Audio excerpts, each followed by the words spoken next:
ओ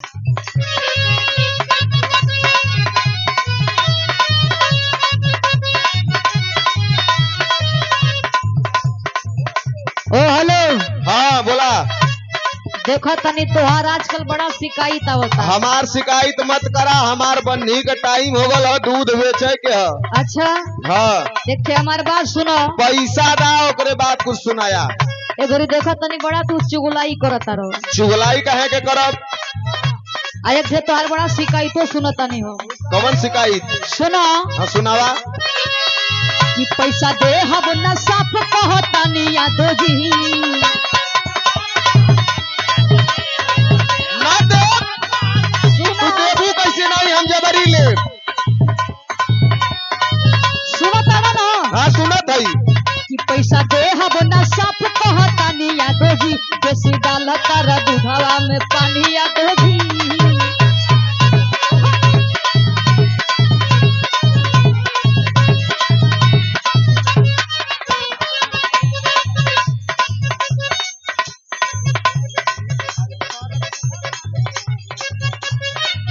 सुना का कहता रहा बोलो।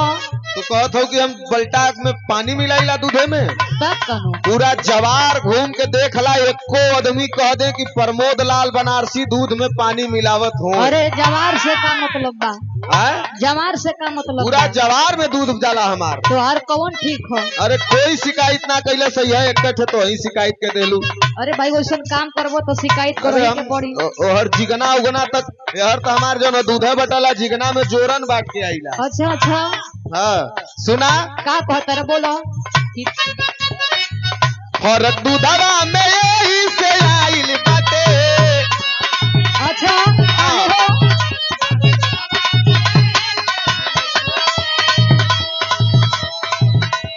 सुना सुना उ पानी ना मिलाइला। हाँ दिक्कत का है तो हम बताई। बताओ। हाँ सुना बोलो। फरक दूधवा में यही से आइल बाटे, अभी नई पड़ियावा भी आइल बाटे, अभी नई पड़ियावा अच्छा सही बात बा। अभी भी आइल है।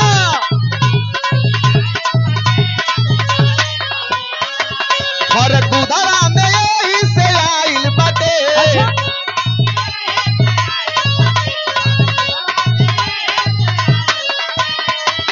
फरक दूधवा में यही से आइल बाटे, अभी नई पड़ियावा भी आइल बाटे, अभी नई पड़ियावा भी आला।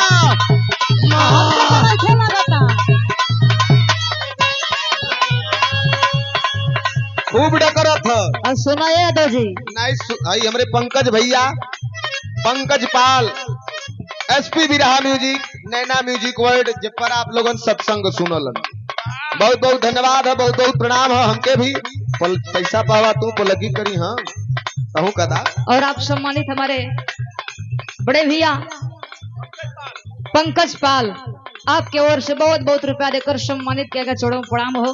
ये समय वाटर पार्क में नहात हुआ। सुना ना। हाँ सुनावा। कि पैसा दे हम न साफ कहतानी यादव जी। सुना लगी ना हो।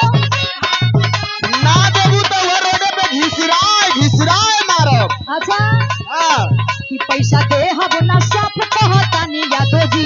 बेसी डालता रा दूधवा में, बेसी डालता रा दूधवा में पानी यादव जी।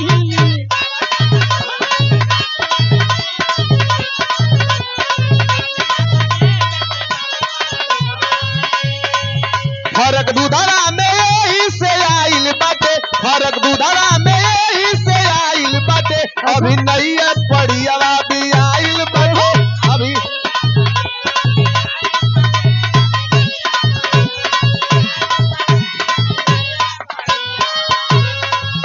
हमरा तो तोरा पर शक लगता। कौन शौक? ई देखो ई जौन कहत रह कि अभी नई पड़ियावा भी आइल बाटे। हाँ भाई अब वही इन्नर बनल हो घरे, खैबू तो चला खिया दे। हम कितना लगता। हाँ हो फेऊ सायल हो तो कहा तो पहुँचाए दे। एगो हमर बात सुना ना। सुनावा। कई दिनवा से हम करता नीचे को। एक डांस तोरो बनत हो। एक डांस। अरे परिणाम मलाई के ले ली हम देखो।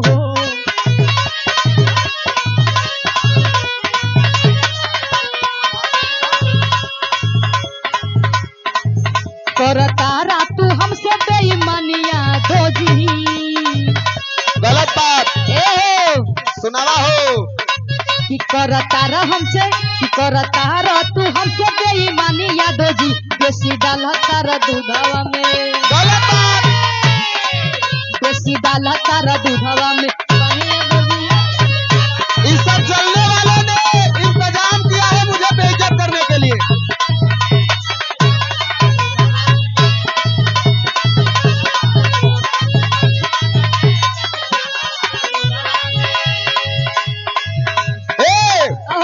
भौजी अकेले करेलू कटनिया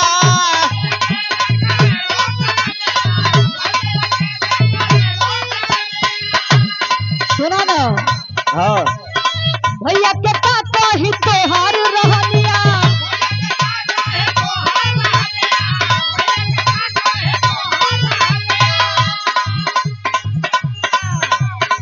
भौजी अकेले करेलू कटनिया भैया के पापा ही तोहार रहनिया काहे हो सुना सुनावा तो हमके हंसुआ धराई के हो डांटा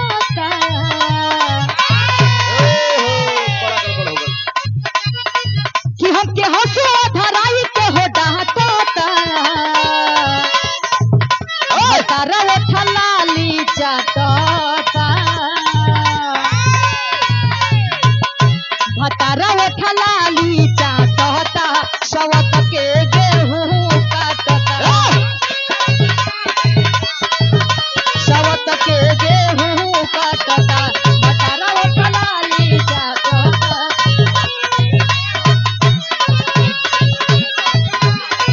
सवत के गेहूं। सुना तू अपने भतार का शिकायत करत हूँ अब का हम बताई देवर जब खूबसूरत ई देखा इनके देख ला लोगन ई केकरे केकरे संगे रहलन बिरहा गायिका मीरा मूर्ति जी के साथ में रहलन देवा भैया सब तमाम कलाकारन के साथ में रहलन कुछ समय कुछ साल हमरे स्वर्गीय पप्पू चचा के संगे रहलन सबकर काम उम बटल रहल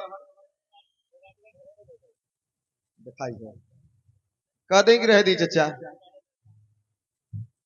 नहीं जायदा अच्छा खाली बस दिक्कत इतना है कि पतोह के फेरे बहुत पड़ल रहा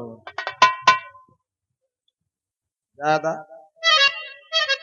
सयान कन्या लेके घूमत हुआ नहीं तब कह दे चचा